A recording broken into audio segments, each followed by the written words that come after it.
आज की हमारी कहानी का शीर्षक है 20 दिन की बहू। तो चलिए शुरू करते हैं हमारी आज की कहानी। नेहा और रितेश दोनों रात को ही 10 दिन के हनीमून टूर से लौटे थे। सुबह होते ही सास ने घर के काम के बंटवारे की पर्ची नेहा के हाथ में देते हुए कहा, लो बहू, इसमें तुम्हारे और बड़ी बहू के काम का बंटवारा किया गया है, ध्यान से पढ़ लो। तुम दिन में ड्यूटी जाओगी, इसलिए तुम्हें सुबह और शाम का काम दिया गया है। दिन में जो काम रहेगा उसे बड़ी बहू कर लेगी। नेहा ने पर्ची खोलकर देखा। उसे सुबह उठकर चाय बनानी थी, सबके बिस्तर समेटने थे, फिर झाड़ू पोछा करना था।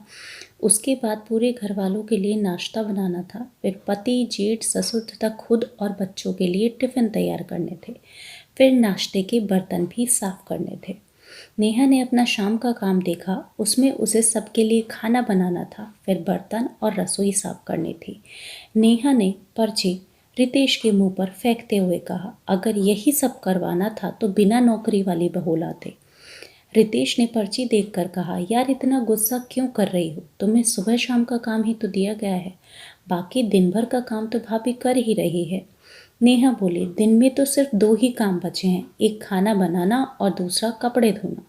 मैं हम सबके और बच्चों के टिफिन का तैयार कर दूंगी। फिर बची सासू माँ और जेठानी, बस 2 जनों का खाना बनाना और वॉशिंग मशीन से कपड़े धोना।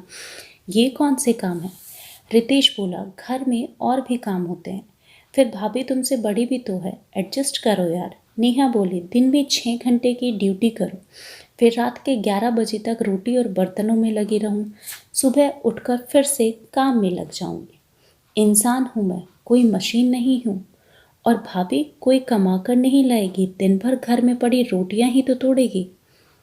रितेश बोला, शादी के बाद एडजस्ट करना ही पड़ता है। नौकरी करने वाली औरतें क्या घर का काम नहीं करती? वह बोली, ठीक है, मैं एडजस्ट कर लूंगी, मगर आप मेरा हाथ बटाओगे।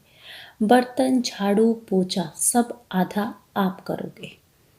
रितेश बोला, तुम्हें शर्म नहीं आएगी पति से झाड़ू पोछा और बर्तन साफ करवाते समय? नेहा बोली, बिल्कुल नहीं आएगी। आप एक टीचर हो तो मैं एक बैंक मैनेजर हूँ। मेरी सैलरी आपसे ज़्यादा है, मेरा वर्कलोड भी आपसे बहुत ज़्यादा है। जो काम करोगे वो मेरा नहीं है, आपके घर का काम है। फिर शर्म किस बात की? रितेश झल्ला गया, बोला, मैं ये सब नहीं करूँगा, मर्द हूँ, औरतों वाले काम क्यों करूँगा? नेहा बोली, तब मैं भी नहीं करूँगी, कह दो अपनी माँ और भाभी से। उसके बाद नेहा तैयार होकर अपनी ड्यूटी पर चली गई। घर के काम को उसने हाथ भी नहीं लगाया। नेहा सरकारी बैंक में मैनेजर की पोस्ट पर थी। उसका पति सरकारी स्कूल में लेक्चरर था। जेठ और ससुर कपड़े की दुकान चलाते थे। जेठानी 10वीं पास थी और सास अनपढ़ थी। उनके अतिरिक्त घर में जेठ के 3 बच्चे भी थे। उस दिन नेहा ने कोई काम नहीं किया तो जेठानी ने भी कोई काम नहीं किया। टिफिन नहीं बना तो बच्चे भी स्कूल नहीं गए।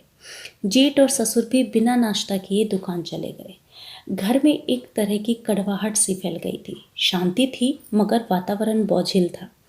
शाम को नेहा जब ड्यूटी से लौटी तब बोली, मैं टेंशन नहीं चाहती, मेरे हिस्से का जितना काम है उसके लिए एक फुल टाइम नौकरानी रख लो।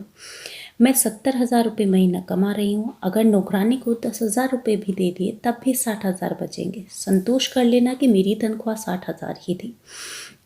तभी जेठानी बोली, माँ जी मैं नौकरानी के साथ काम करूँगी, तो मैं भी नौकरानी नहीं बन जाऊँगी? उस पर नेहा बोली, जब मैं इस घर में नहीं आई थी तब आप इस घर का पूरा काम कर रही थी, तब आपको नहीं लगा कि आप नौकरानी हो? आप मेरे पीछे मत पड़ो प्लीज़। मुझसे चूल्हा बर्तन नहीं होता, इसलिए पढ़ाई करके नौकरी लगी हूँ। मैंने सगाई के समय भी कह दिया था कि मुझसे घर का काम नहीं होगा। भाभी बोली, माँ जी मैं कोई काम नहीं करूँगी, कह देती हूँ, आप पूरा काम ही नौकरानी से करवा लेना। सास बोली, अब हमारे इतने बुरे दिन आ गए हैं क्या जो नौकरानी के हाथ से खाना खाएंगे? कान खोल कर सुन लो, काम तो तुम दोनों को ही करना पड़ेगा। नेहा बोली, मैं तो नहीं कर पाऊंगी, मुझसे किसी काम की आशा मत रखिएगा माँ जी। सास बोली, इस घर में रहोगी तो करना तो पड़ेगा बहू। नेहा बोली, आपने कहा था माँ जी कि सारी तनख्वाह ससुर के हाथ में देनी होगी। मैंने आपकी बात मान ली, मगर काम मुझसे नहीं होगा। सास बोली घर में रहना है तो काम तो करना ही होगा। नेहा ने अपने बैग में सामान डाला और बोली, लो माँ जी, नहीं रहती आपके घर में। और फिर वह मायके आ गई। अब 4 महीने से नेहा मायके में बैठी है। रितेश भी उसे लाने नहीं गया। कहानी में कौन गलत है, नेहा, उसकी जेठानी या फिर उसकी सास? कमेंट में ज़रूर बताइएगा। और आपको आज की कहानी अच्छी लगी हो तो प्लीज़ शेयर करिएगा और हमारे चैनल को सब्सक्राइब कीजिएगा। धन्यवाद।